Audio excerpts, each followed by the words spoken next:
So I'm really excited for you to be here this morning. I just love the content of the show. One of my mentors was the late, great Disney legend Marty Sklar, and he used to describe Walt Disney as having one foot in the past and one in the future. And that's really how Disney Vacation Club programs these member cruises. We give you a lot of looks ahead to projects coming in the pipeline, but we also like to take these little strolls down memory lane. So today we're going to do that through the work of our two guests. One is someone that we've long referred to as a legendary filmmaker, but in just a few days will be officially inducted as a Disney legend.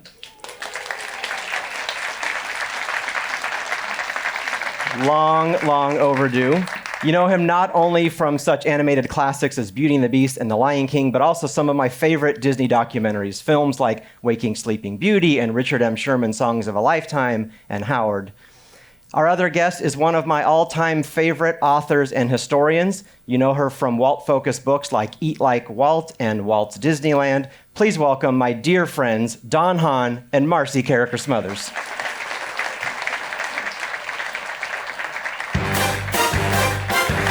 Thank you. Good morning. Good morning, Ryan. Thank you. Good morning. Hello. Morning. Well, this is going to be fun. So when we talked about the show, there's obviously so many ways that you can celebrate the life and the legacy of somebody like Walt Disney. And today we're going to do so through some of your recent work. And that begins with a series called Disney Drop-In. This is a Made for Disney Vacation Club members YouTube series that I'm honored to say I create in collaboration with Don Hahn. But this idea was born entirely from you at the height of the pandemic in 2020. Can you talk about where this idea came from? Yeah, I was sitting at home in my underwear, and it was, as many of you were, and thought that I wanted to do something to kind of share with the Disney audience something. I mean, there's so many people from the arts community that were singing and cooking and that kind of thing. And so I called up Ryan one day and I said, can we do like a Disney history YouTube thing or something? And we talked for a while and we ended up on this show idea, which is very humble, and I actually shoot it with my iPhone, but the technology is such today that it looks and sounds great. And I also thought, what if I take really interesting people, Disney legends or whoever, to really interesting places and then film it and kind of put that out there as a way to stay in touch with you all during that 2.5, 3, 4 years, whatever it was that the pandemic went by. And I'm glad I did, because we're able to go to some places that maybe you haven't been and share that with you. And we really came out of the gate strong. We went to a fascinating place, actually Walt Disney's home on Walking Way. How did you get into that house, and did you break any laws? I did, yeah. No, it was burglary, and I actually, Timur, the gentleman that owns it, is a film director, a Russian film director, who is a huge Disney fan, and he bought it many years ago when it was for sale. It was probably for sale for, $500,000, which in Hollywood was no money at all. Now it would be worth millions, and he has kept it and somewhat restored it, and really cherishes the fact that home is still intact, and that things like Diane's playhouse is still in the backyard, which is unbelievable. So they were kind enough to let us in, and then as a guest, I took along Floyd Norman, who has been a really good friend for a long time, and I've worked with him. I've had him on my movies, and he's the funniest guy on the planet. And I thought, well, why don't we take Floyd up there, and we'll break in and walk around. And it was a great day. So the episode runs about 12 minutes long. If you search Disney Vacation Club, Disney Files On Demand on YouTube, you can see the episode in its entirety. But what we've brought you today is about a 5-minute version. So let's take a trip inside Walt's house. Hi, Floyd. Whoa. How you doing? Holy smokes, this is amazing. We thought we'd buy you a new house. Well, thank you very much. You're very welcome. Come on over, let's take a look. Okay. Hope the alarm's not on. Yes. Oh, man. Look at this. Wow. Talk about Disney magic. I know. This Isn't that amazing? Is magical. It's like real Disney magic. Yeah. This is out of a fairy tale. I know. A real life fairy tale takes you back. All the way back. Okay, here's a question. If you were your 15-year-old self and were standing right where you are right now, like, what would you be thinking? You're in Walt Disney's home, and You know, you would almost expect Walt to come walking out from someplace, somewhere. Crazy. You know, Yeah. and Walt saying, "What are you doing in my house?" Totally. You know, I learned a lot from Walt Disney. Walt had a way of asking very interesting questions, and he's a tough guy to second guess. A lot of the times people thought he was grumpy and grouchy and didn't want to be bothered, but it wasn't that. It's because he was lost in thought. Yeah. He was deep in thought, thinking about some project or plan he wanted to do, some film he wanted to make. That's why it was hard to pin down exactly who Walt Disney was, because he was all those things. So we're in his living room, and you think the history that must have happened in here. Yeah. Stokowski sat here while they were making Fantasia. Yeah. World War II. You know, you have to remember this was when Mickey Mouse was a huge hit. Yeah. The Depression was on, the financial depression. Yeah. So this house was built by unemployed carpenters and laborers, and he had a studio full of unemployed artists that were making Mickey Mouse shorts. And they were doing so well because everybody wanted to kind of escape the Depression, right, yeah. which I think is so incredible. Let's go open those doors. I'm going to have you open them, because then if anybody gets kicked out, it would be you. Yeah. Oh, look at that. Oh, cool. The screen is here still. Amazing. Is that the original screen? It looks like it. It looks like it hasn't been changed. Yeah, it's kind of rumpled and wrinkly and stained. That is so cool. Oh, there's one thing I want to show you just outside this door. Yeah, there's that picture, really famous picture, the most famous picture of Walt with Mickey Mouse's shadow on the wall. That was taken right here in this doorway. And the silhouette of Mickey was here? Was in this window. And so if you put your left hand on your hip, yes, and stand right where you're standing, that's exactly where Walt Disney stood during that really famous picture. Eat your heart out, Ryan Coogler. Here's the dining room. Oh, yeah. You know, you can think of like Princess Aurora might be having tea here. It kind of looks like it, yeah. You get very much. And there's another ceiling. Yeah. Look at that. Once again, something out of a European fairy tale. Well, when he was in this house, he went to Europe. He did that big 1935 trip over there where he brought back like hundreds of books and reference for Pinocchio and Snow White and all that stuff. So he was really into Europe. Yeah. When he moved out of this house in 1950, it was post-war, he was done with a strike, he was done with the war, and all of a sudden he's building this kind of mid-century house in Home of the Hills. So that was a really interesting perspective, I thought. Yeah. That now he's a futurist. Right. He made a clean break. What's the deal with that? From his European past. Yeah. And you could see that in the films he was making and the theme park attractions. Yeah. It was all different, and we were headed for a big, bold, beautiful tomorrow. If this hedge wasn't here, the swimming pool is down that hill, and it's still there with the original pool house. You imagine who took a dip in that pool. Yeah, one can only imagine the famous Hollywood celebrities who paid a visit to Walt's home. But in a funny way, it was humble, because I remember seeing pictures of him like with the animators and animator party over there, and you just feel like, wow. I think what makes the Disney films work is, I think it's Walt's own philosophy. It's Walt's own belief. He was an optimist. He was incredibly optimistic. I mean, Walt was a dreamer and a builder, but he was also an optimist. He always saw the good in things. Yeah.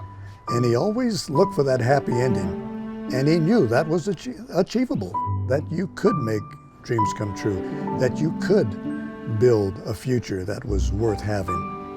Walt believed it. He truly believed it. And I think he's encouraging us to share that belief. That philosophy is still alive. Exactly. Wow. Thanks for coming with me. You bet. My pleasure. It's been a pleasure. I loved every minute of it. Thanks, everybody. See you next time. So great. I was crying again. I love him. What a cool guy. You did such a great. By the way, seeing my name in credits next to yours will never feel right. I deeply appreciate this collaboration, and I love how in this episode you really put the house in historical context, because it's interesting to think that while living in that house, Walt would take his daughters on those famous Saturday trips over to Griffith Park to ride the carousel. And I'm sure everybody in this room knows what happened from there? He would sit on the bench, eating peanuts, watching his daughters have fun, and started dreaming of a place where the parents and the kids could have fun together, which of course led to him dreaming up Disneyland.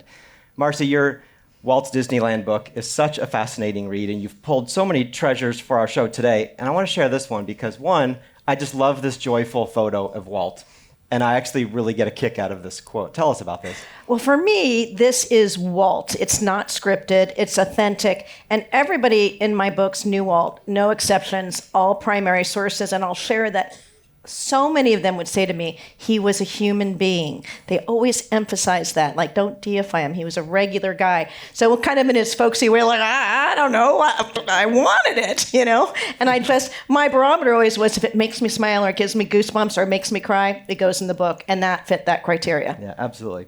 You brought so many treasures, and I want to dive into them. But I want to back up a little bit because he moved out of the walking away house in, 1950, and into the house on Carrollwood, which is the house that many of us know pretty well because we've all seen pictures of his famed miniature backyard railroad. In fact, if any of you have been to Boulder Ridge Villas at Disney's Wilderness Lodge, you've seen train cars from Walt's backyard railroad on display there. It's one of my favorite spaces anywhere in the Disney Vacation Club neighborhood. And that miniature railroad was built by Walt and other guys from the studio who shared his love of trains. And those are the same people who went on to create Disneyland. So many look to that railroad barn as the birthplace of Imagineering. And while Walt's home on Carrollwood Drive unfortunately no longer exists, the railroad barn does, and it now lives at Griffith Park, not far from that carousel where Walt once sat on a bench. How did that railroad barn make its way to Griffith Park? Well, I think when Walt's house was torn down, the barn was in danger of having the same fate. And so it was moved to that live steamers location in Griffith Park, which is a place that Walt used to go to and was really into those trains. And the trains he built, the cars you have and things, he built a lot of those himself. I mean, certainly with help of the machine shop, but he would go down there for an hour a day and, cast wheels and stuff. And I think because his doctor really said, you got to lighten up a little, Walt. This is life. And he began to pay so much attention to his family and to his hobbies. And one of them he did in a big, big way, as only Walt Disney would do, which was this backyard railway. So the barn was moved. There's a Carrollwood Society that's moved it over there and keeps it going. And it's a wonderful place. If you ever get near Griffith Park, especially on, I think it's the third Sunday of every month, you'll run into Floyd Norman and you'll run into me and a lot of people. And it's a magical, magical place. And so I wanted to go there and take along an interesting person, in this case, the amazing Bill Farmer. Yeah, so tell us about the decision to bring Bill, because obviously neither of you are railroad enthusiasts, but certainly if you want to bring comedy to an episode of Disney Drop-In, you call Bill Farmer. And that's the reason we did it. I've known Bill for a long time, since we worked together on Mickey's Christmas Carol years ago. And so I've known him a long time. He's a good friend. And I just thought the fact that we don't know anything about railroading would be a plus, because then we could go there and actually learn and take you along with us. So we did. I went to Griffith Park and I found Bill sleeping on a park bench and we went inside. So like the Walt's House episode, this one runs about 12 minutes. We've brought you about 5 minutes to see today. Well, we're here in Griffith Park, which is not too far from the Walt Disney Studios, which is right over here. Walt Disney's house is up in the Los Feliz area. And I'm here to meet a Disney legend. And I think he's somewhere right around here. Bill. It's Don. Get up. Don, oh, hi. Yeah. Hi, Don. Hi, how long have you been here? Oh, my God. Oh, I've been here all night. And I brought you here because I want to show you an amazing place. I think you may have been here before. Yes. But there's some cool secrets inside. This is Walt Disney's barn. And in the first place, a lot of people don't know Walt Disney had a barn. No, you'd think he had a house. Yeah, no, and he must have been very cramped living in here. But this was his railroad kind of barn, I guess. I mean, it's funny because when I thought of a railroad barn, I thought of you and I, because we know nothing about railroad barns. No. So, but to help us out, we have somebody great here. Doug Marsh is here. Doug, come on up and say hi. Well, hello there. So good to see you again. And thanks for meeting us here. And nice to see all of you. Doug is the trained professional, unlike us, to tell us a little bit about Walt Disney's barn. So, why is this here? Yeah, why is it here? This is, you would call this Walt's man cave. This was his happy place. It was built in 1950 in his backyard. He had a backyard that's a little bigger than our backyard. It was called Yensid Valley. He leveled out an area. Yen Sid Right. meaning Disney backwards. You are Those of good. I can Bill spell. Farmer, good. ladies and gentlemen, Bill Farmer. Yes, yes, Spelling yes. bee champion. So he built the barn because he loved barns from his childhood in Marceline, Missouri when he was a little boy. Yes. He worked on the railroads. Yes. He said they were the happiest years of his life. But he never forgot the importance of that little farm and those trains when he was a little boy. So when they built their house in 1950, he'd already seen trains at Ward Kimball's house. And then Ollie Johnston had miniature trains in his backyard. I feel left out. I don't have any trains at home. Well, The that day could be- is young. Yeah. Yeah. The one he ran in his backyard was the Lily Bell, which is currently at the Family Museum in the Presidio. Right. And that was based on the Central Pacific 173. It's a 1/8 scale replica of the full-size Victorian original. At Disneyland, engine number 1 is a 5/8 scale replica. 5/8. That's a Meaning big- it's much bigger. Right, 5 times bigger than the 1/8 scale. Is that right? 5/8 the size Oh, of the wow. full size, except for the cab. And you know why they didn't create a 5/8 size cab? You would need little teeny people. 5/8 scale people. Bill Farmer once again. There you Thank go. you. You know what? You should come here and do the tours. I'd because- love to. I'd Yeah, love wouldn't to. that be great? You could have Yes. like Goofy doing a tour. Or And no one would Get on argue the with train, folks.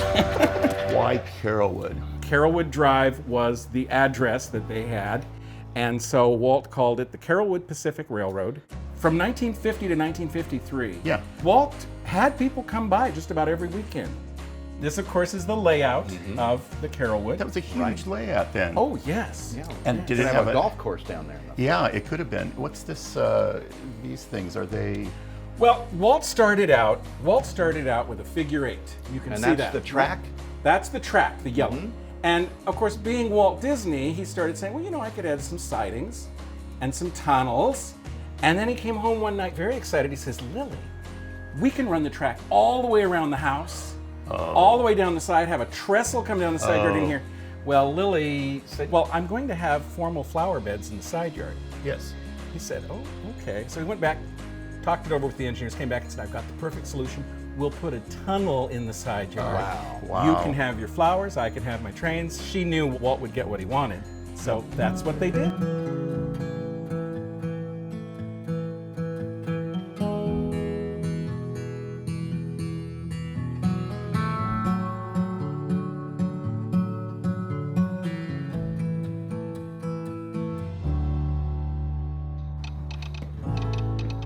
Wow. This train has stops in Altadena, Pasadena, and Cucamonga. I always wanted to say that. Wow, this is incredible. Your ticket, sir. I'm sorry, I don't have a ticket, but I need your help because I'm wedged into this seat and I can't get out. Well, Don, you got to see this. Yes, but I think Don has discovered the reason they took these trains, these cars off the rails eventually. This was built on the Disney sound stages at the studio in 1955. Really? Wow. They are 5/8 scale trains. Walt discovered he didn't have to custom make the seats. This is incredible.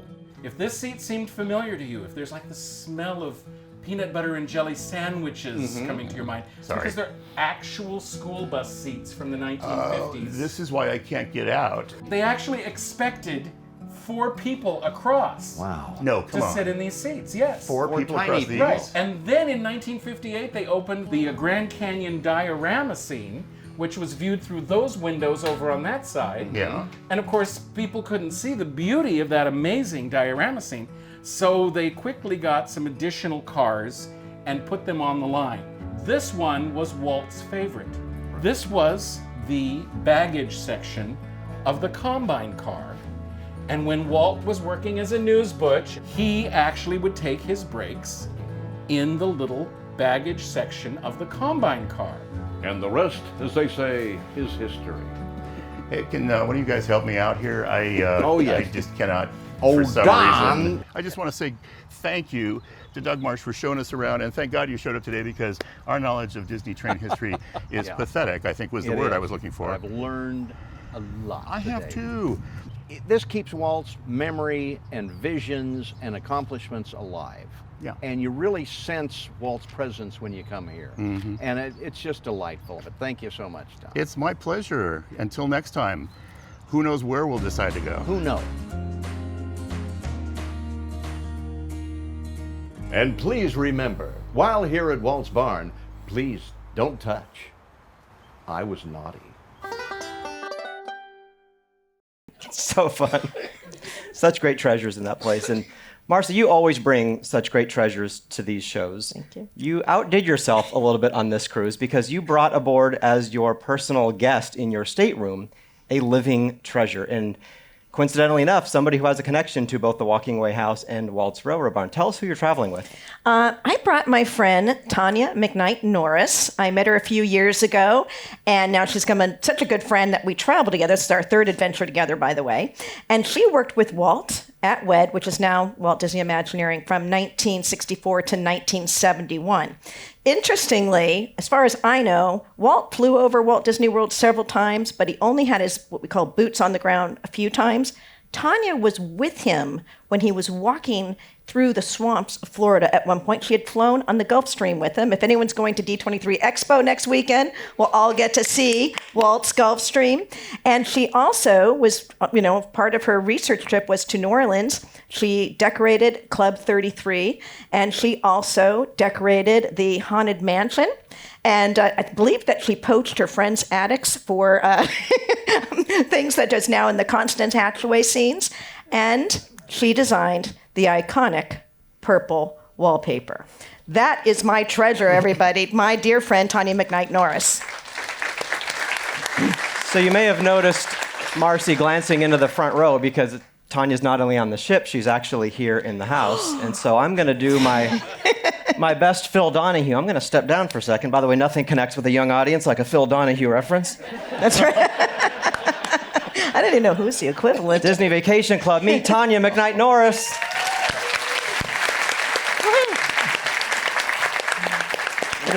Such a joy to have you here. Obviously, we're here doing this loving show about Walt Disney, but none of the three of us here on stage ever had the chance to know the man or work with him. What do you remember most fondly about Walt? His kindness, his consideration. He was always so delightful to me. Anywhere we went, and I traveled with him, as you've heard, he would say, we'll go to such and such a restaurant. We went to a different restaurant every afternoon or for lunch and dinner. He made sure when we went to the World Fair that we went a different route to the World Fair every day so that I would see New York. He knew I hadn't been out of Los Angeles. I'd recently arrived from Great Britain, and he could not have been more charming. And at WED, he would come through the back door. He'd come to my office, which is right there. And he'd say, what are you spending my money on today? And I'd show him what I was doing or what I was thinking of buying. And he said, I like that. And he'd wander off. So that is my remembrance of Walt Disney. Pretty incredible. And I think for any creator, your greatest hope is that your work has an enduring impact on an audience. And you never know how long that impact will be. Here we are a half century later, and things like the iconic Haunted Mansion wallpaper are draped on people's clothing and their handbags, and everybody knows that design. How does that feel for you to see the impact all these years later? Amazing, stunning, quite unexpected. And I didn't know until about 3 years ago that that had happened, because I really didn't have much to do with Disney things for 50 years. And then I was told it was iconic, and I Googled it. And one company has 350 things with this paper on it. I was given this. And I had no idea, nor would I have expected it. We worked as a team. And that was actually one of the only two things in the park, of all the things I did, that I could say, I designed. And I remember walking into the Haunted Mansion just after it had been papered, looking at it and saying, I designed that.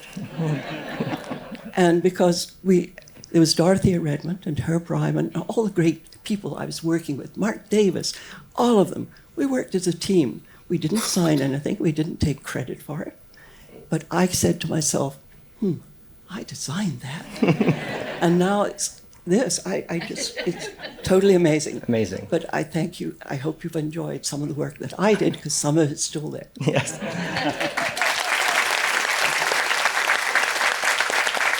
And Speaking of that Haunted Mansion wallpaper, I'll give you a little trip tip. Keep your eye on the atrium because one night you may see a photo backdrop of the Haunted Mansion wallpaper pop up, and Tania will be there. So if you want to take your photo with Tania in front of the Haunted Mansion wallpaper, join me in line because I'll certainly be there. Such a treat. It is such a joy to have you here. Thank you so much.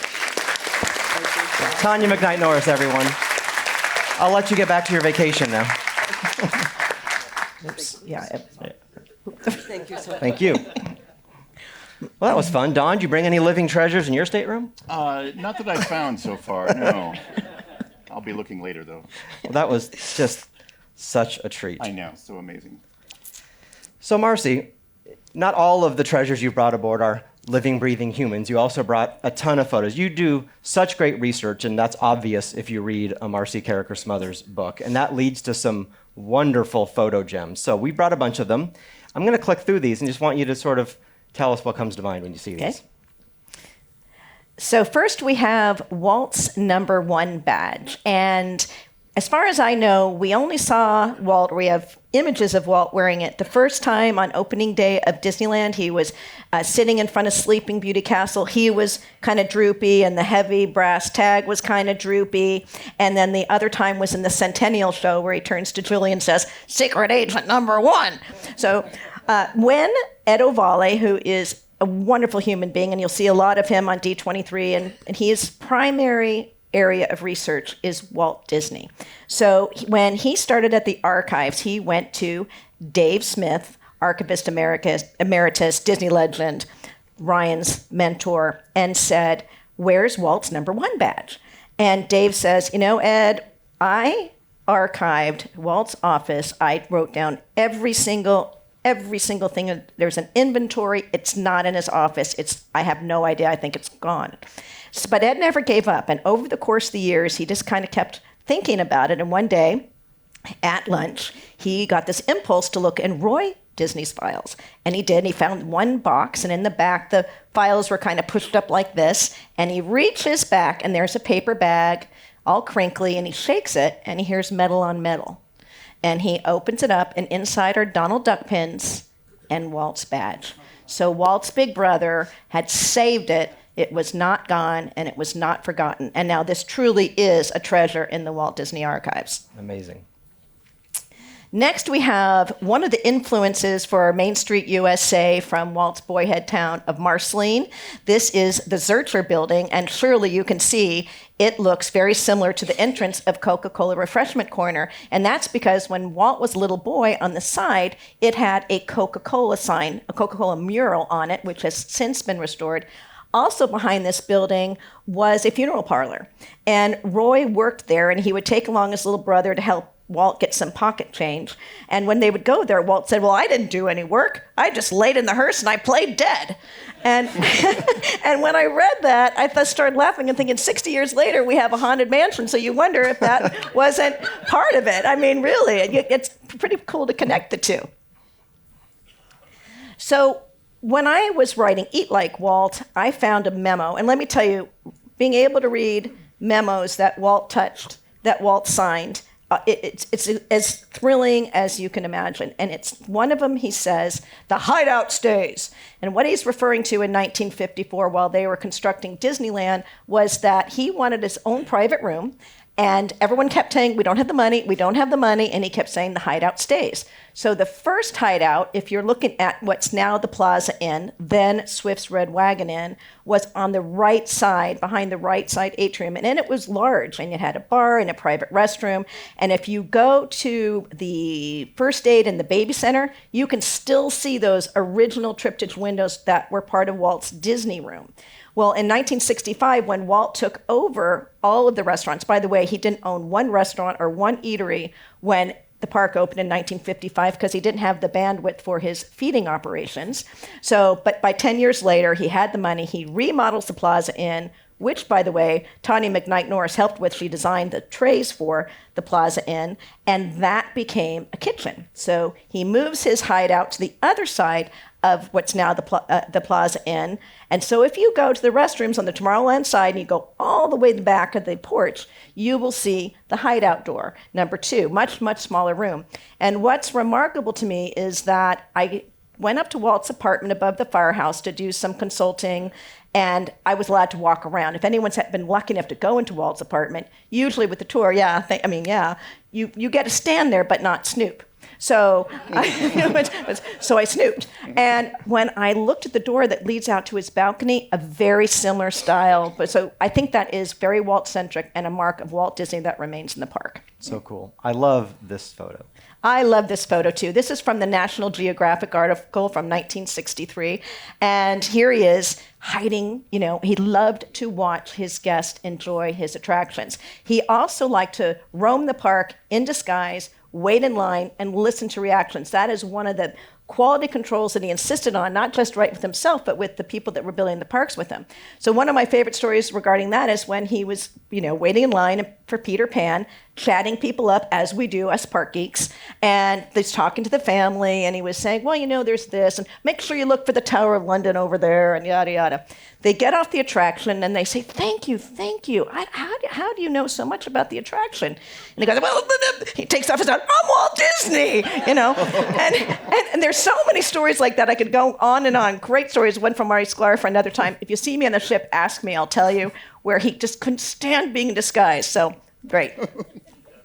Loved being disguised, but he couldn't stand not revealing himself. Okay, so here we have Walt in the front row testing a Pirates of the Caribbean boat. And something that I found fascinating in my research was that, first of all, a lot of you high affinity fans, park geeks like me, know that already, that when Walt started the attraction, he was inside the berm, but there wasn't enough room, so he said, we're going to take the show building and put it on the other side of the berm or the other side of the railroad tracks. So that drop is fun, but its purpose is to get you under the railroad tracks to the show building. So Walt says to Herbie Ryman, one of his trusted and beloved Imagineers, Herbie, I need you to figure this out. How are we going to get these people down the boat? So Herbie says, okay, here you go. I've got this drawing, and they're laughing, and they're getting wet. And he says, can I take those plans home? Like Herbie's going to say no to Walt Disney. And Walt takes them home, comes back the next day, and says, Herbie, I changed your idea. They're going along, and they go down once, but they only go down 12 feet. And then they go along again, and it happens again. They'll never see it coming. So that second drop is purely Walt Disney. So I want all of you on that second drop. I do every single time I look up, I say, thanks, Walt.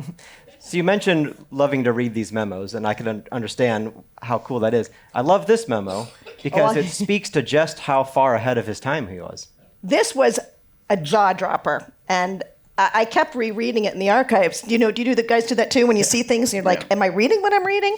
So in 1958, Walt got a memo from Emil Curry saying that the lines for the sky buckets, which used to go to Tomorrowland and Fantasyland, were very long. And Walt did not like his guests to wait too long. So Walt was studying it, noticed that a lot of buckets were going with just one person. So he said, we should develop a special line for single riders and ask them to buddy up.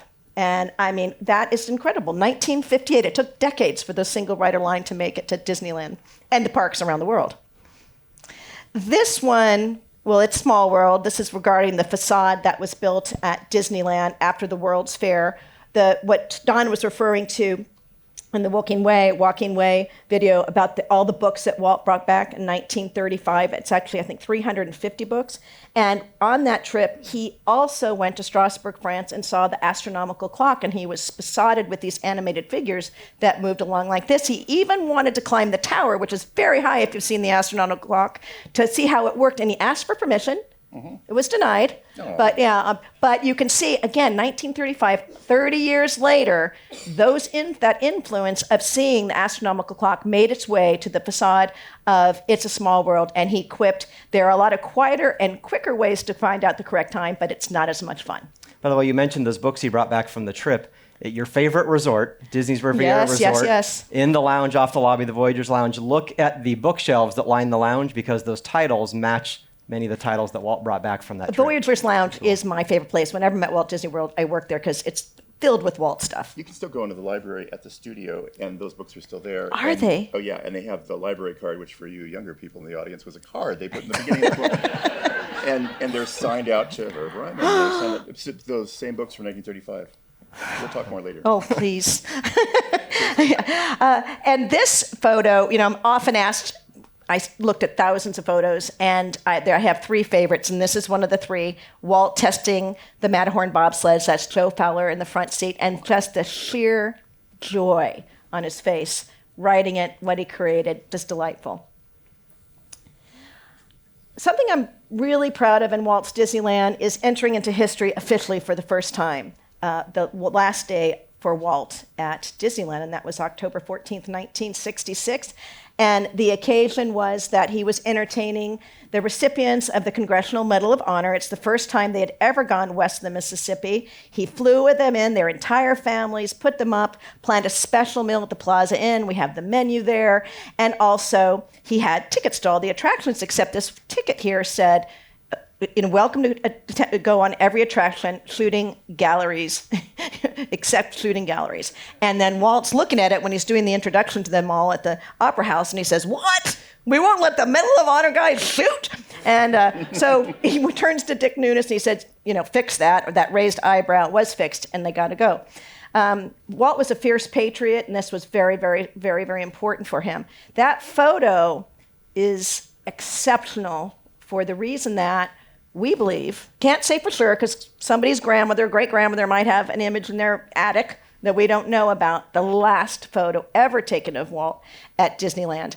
And I purposely kept it like that grainy photo. That's a gift from the Congressional Medal of Honor Society, and didn't color correct it because I think it's so important to remember it just as it was. And then just for me, Park Geek #1, Disney fan, Walt fan #1, not being the number one, meaning I feel so passionately about it, that I will always be at Disneyland on October 14th to honor Walt on his last day. And I called that chapter, the chapters of when Walt passes away, Happily Ever After, because it is happily ever after. There is no past tense of Walt Disney. We are still enjoying everything that he created. So true. I pulled some quotes. The cynical side in me loves this part of the show because you curated some quotes from the naysayers, right? So today we see the naysayers on Twitter, but they existed in other mediums back in the day when Disneyland was built. And in today's vernacular, you would say that these tweets didn't age well. These are from some of the critics of Walt's idea for Disneyland. I put them on these cards. I'd like you to just read them because I think in hindsight, they're pretty funny. Thank you, Ryan. Yeah. So in 1954, Walt asked Buzz Price, who was helping him plan Disneyland, to entertain leading amusement park operators, gave them booze and cigars, had some plans for Disneyland, and he showed them what they were thinking of doing. And then he asked these leading amusement park operators to give their opinions in 1954, a year before the park opened, and here they are. Walt's screwy ideas about cleanliness and great landscape maintenance are economic suicide. He will lose his shirt by overspending on things the customers never really notice. Custom rides will never work. They'll cost too much to buy, and they'll be constantly breaking down, resulting in reduced ride capacity and angry customers. Only stock, off-the-shelf rides are cheap enough and reliable enough to do the job. And besides, the public doesn't know the difference or care. Most of Mr. Disney's proposed park procedures produce no revenue, but it'll be expensive to build and maintain. Things like the castle and the pirate ship are cute, but they aren't rides, so there's no economic reason to build them. Town Square is loaded with things that don't produce revenue, like the town hall, the fire department, and the square itself. There's too much wasteful landscaping. The interior finishing concepts of the restaurants are too expensive, especially since a hot dog and a beer are all anyone wants to eat in an amusement park. True. Yeah, that's proved really up. You'll lose money providing all these little design details and nice finishes. People will vandalize the ride vehicles and destroy the grounds no matter what you do, so you might as well stay and go cheap. Lastly, tell Mr. Disney to stick to what he knows and leave the amusement business to the people who know it. Wow. Such wise words. Yes. Yes. So we have time for two final video clips to share with you. And the first one, I mentioned at the top of the show that we, like Walt, have one foot in the past and one in the future. So this is actually going to peek ahead to a future episode of Disney Drop-In. We're looking to release this episode in December, but I asked Dawn if we could share just a little rough sneak peak, and overachiever here instead creates a polished theatrical film trailer for this upcoming episode. So tell us about this episode inside the Animation Research Library. Well, I got to go to the vaunted Animation Research Library, which when I started in 1976, I started in the Animation Research Library, which at the time was called the morgue, and it had nothing to do with morgue things, but it was an old newspaper term. The morgue was the place where the scrap file was, an old reference. 65 million pieces of artwork reside there. And it's one of my favorite places on earth. It's hidden away. Nobody knows where it is. And when you go there, it's climate controlled. They've restored so much of the artwork, and they have a brilliant crew of people. And I thought we must go there and open the doors and kind of show you what's there. And so I spent a whole day there, and we filmed a couple hours worth of stuff, and are cutting it together right now. And it's a little tour of the Animation Research Library. So it was an exciting day, and I look forward to having you guys see the full piece and kind of go along with me and be able to see what that's like. Yeah, let's take a look.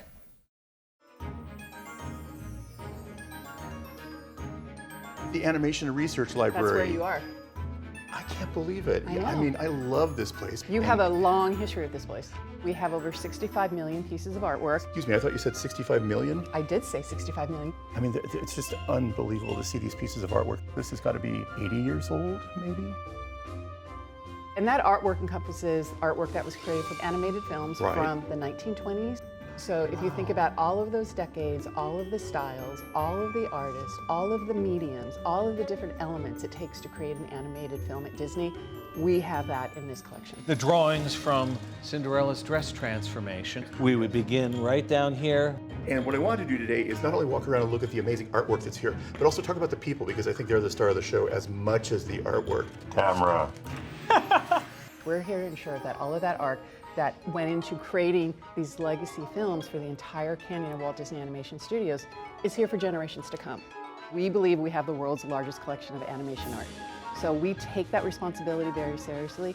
Not only is it the legacy of the Walt Disney Company and from all the creativity of the storytelling, Right. animation started at this company. So without animation, we may not have had theme parks or live action films. Can we actually go see some of this artwork? Yes, we can.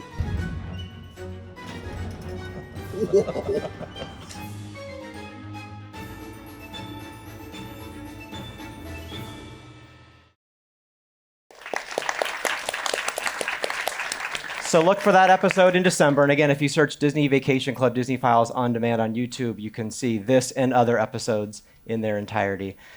So we have time for this last clip, and this one gets emotional for me.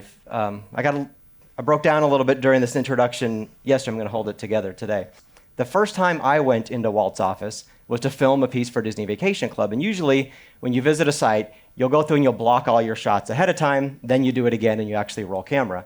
I'm not an actor, and I didn't want to have to recreate my excitement on the take, so I decided to stay outside, and I sent the broadcast crew in without me. So the first time I walked into the office was on camera, and when I did, my eyes welled up with tears, and I forgot what I was supposed to do, and it was a little bit messy. But the reason it was so unexpectedly emotional for me is I think it just hit me how much of my life began in that room. And I never knew the man, I'd never been in that building, but the decisions made in that office created the company that has become not only my career, it's where I met most of my closest friends, it's where I met my wife, with whom I now have a daughter. I'm gonna do this. You said you'd hold it together. I know, I promise you. So the best parts of my life can be traced back to that room. Do you think there's any other office on the planet that has that sort of an emotional pull? I mean, I don't want to. I'm a crier, so don't. I'm not crying. You're crying. So, I apologize. It's not supposed to happen. I didn't grow up. I didn't watch the show, Walt's show, Wonderful World of Color, as a kid, and so seeing The Office that way. But certainly later in my research, I've watched them over and over and over again. And we were talking earlier, and that episode with Jack Benny still is my favorite, that takes place in his office. But for me, the first time I really saw it was Saving Mr. Banks, like probably a lot of you, right? Is that's where I really got a peek into what it would have been like. But when I had the opportunity to go inside, very similar visceral response, weeping. And I got I get that same feeling I get at Disneyland. You know, when I go through the turnstiles and under the railroad tracks, and then I see Sleeping Beauty in the distance, and I feel Walt, if I may say that. You know, I feel his essence, his DNA, his spirit, his magic, and that is the exact same feeling I think resides and lives forever in that restored office. And the other thing I'd like to add is, if I could have a time machine, I would go back and have a Scotch mist on Friday at 5 o'clock, Walt's favorite drink, which is really an adult snow cone, you know, with whiskey, and listen to Feed the Birds with him and have Richard and Robert Sherman at the piano. That's what I thought of when I went in. Don, you've been in some amazing offices in your life. What makes this one feel different for you? I don't know if I can explain it completely, but I think all of us have been into places that evoke a spirit of somebody who's been there before. Whether it, like, I went to Churchill's house, Chartwell, or some artist studios like Cezanne's studio and that kind of thing, and you feel the person and the sense of what went on there. But I think because we grew up, with this particular person, I grew up as a little kid watching Sunday night's Walt Disney show, and it was always from Walt Disney's office, and he told you what was coming the next week, and so you felt like, well, that's kind of my office too, and you felt like you owned it. Yeah. And there's something about that, because the office belonged to other people. Michael Eisner had that office for a while, and Ron Miller, but there's something about it now with it restored, and it's the original stuff. It's the original sofa, and the books are not only on the shelf, but they're on the shelf in the original places they were, thanks to Dave Smith. Even one of the titles was upside down, and they put the book back where it was upside down on the shelf now. So there's an amazing kind of, for lack of a better word, almost a spiritual feeling when you go into that place. I can't think of a better way to end the show. So this runs about 7 minutes, and I hope you enjoy it. You've got to be kidding me.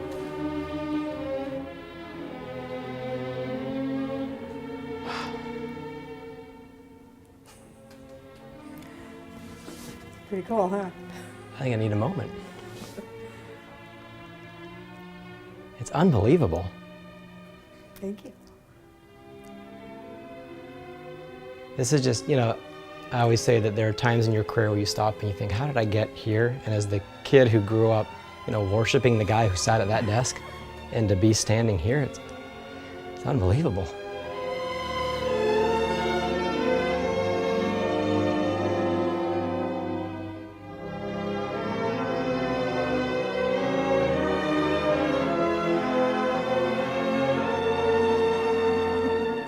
I get that way every time I come in here, and I come in a lot.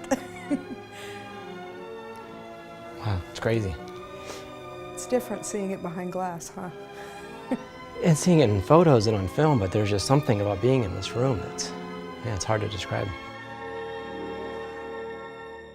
To think how that piano changed pop culture history is... Exactly.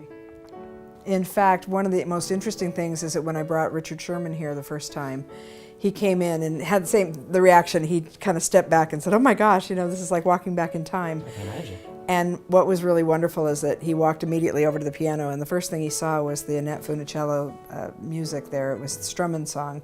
And he says, that's the first song I ever played on this piano. And he sat down and started playing it. And that is the piano that Richard sat down and played Feed the Birds. And he tells the story of how Walt would stand and look out the window while he played Feed the Birds on Friday evenings or late in the day. And Richard said that's it. He would sit down right there, play the piano, and Walt would look out the northern And Walt didn't even have to ask for the song. He could just say play it. Just say play it, and Richard knew exactly what he meant. So let's come over and look at the desk. This is obviously the most important piece in the room, Walt Disney's desk, and the items that are on it were originally there. I think one of the things that's really interesting to me about Walt Disney's offices in general, and specifically this little corner, is that you really get a feeling of how much he adored his daughters. You can see his miniatures and you see everything, but I mean, look at this. There's all these photographs. The baby shoes, those are Diane and Sharon's baby shoes there on display, and his baby picture of Diane there, and the Norman Rockwell pictures of Diane and Sharon that were done for Walt. And you can just see throughout the whole office, how much his girls meant to him. There's photos, of course, over on the piano as well, and there's other photos in the working office. Even the fact that someone like Norman Rockwell would draw pictures of your kids speaks to who Walt Disney was.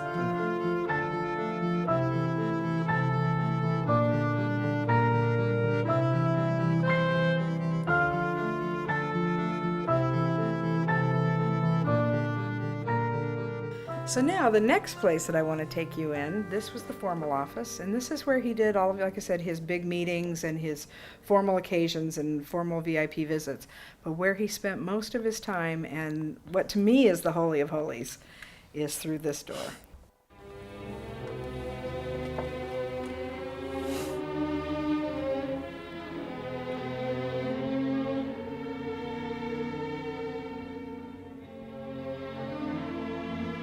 Wow.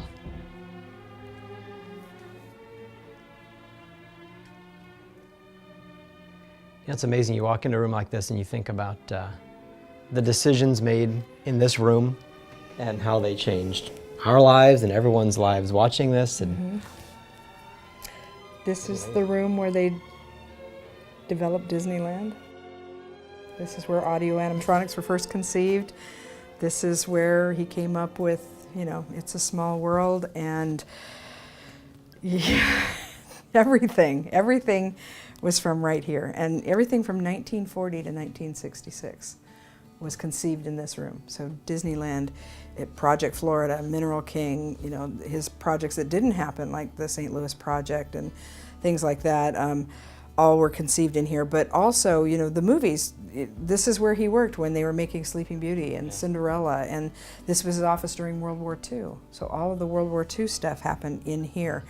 This is where he came up with television. This is where they discussed it, and they would sit at this table, and, you know, there were times, the secretary said there were times when this was wall-to-wall people, that there would be people on every chair, every couch, but there would be people on the floor. But it was the beating heart of the Walt Disney Studios. This is it. This is where he created. And I think that this has a really special aura and vibe about it. I come in here sometimes when it's completely quiet, and I feel like he just walked out of the room. And sometimes I feel like I'm intruding, like, oh dear, you know, Walt's gonna come back and catch me. it does have that sense, like I kind of feel like I'm not supposed to be here. Yeah, you feel like you're intruding on something, and like, you know, he's gonna, you know, come down the hall and cough any second and walk in on us. There's one other very special thing in this office that I want to share with you, and this is also something that people that saw this office on display down at Disneyland never actually saw. So this is pretty special. Back here behind this light, there is a little push button, and when you push it, Wow. It's like Tomorrowland. it is indeed. That's Walt's kitchen. And if I go through here, and for me, this is one of the most fun things about this office. Of course, you know, you've got Walt's stove here, an electric stove. But what's really cool are these cupboards, because they were built by General Electric. And so if you look in here, you can see the GE logo, and they light up when you open it. They've always done it. Exactly. And so not all of them light up, but this one does, and this one. You can have Spam or chili or frozen vegetables or Jell-O. Pretty much it. You know what's cool? That we were talking out there about how the office isn't pretentious and it's not showy and it's warm. And once again, that supports that, right? Just absolutely. Even Walt Disney, at his stature, regular guy. Oh, he had very plain tastes. He liked stew and chili and red Jell-O and that kind of thing. He really did. And these are the kind of things that were kept in here, because if he didn't get lunch, like I said, sometimes he was so busy, he wasn't able to. And so he'd come in here himself and make himself a pot of chili on the stove. To say thank you seems like too little. I mean, obviously you're the very first person I ever met in this company, and you've opened a lot of doors in my career, but opening these doors and letting me in this space is something that you saw my reaction. I didn't expect to have that level of reaction, but this has just been one of those unbelievable days. So I feel like we should sit and have a bowl of chili in Walt's honor.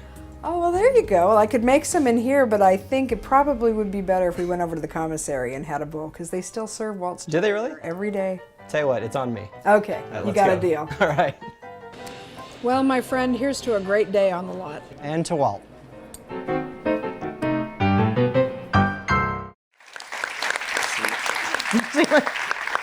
So that concludes our little walk in Walt's footsteps. Let's hear it for Marcy, for Dawn, for Tanya. Thank you. Thank you. For Ryan. Ryan. Thank you all so much for being here. We'll see you around the ship.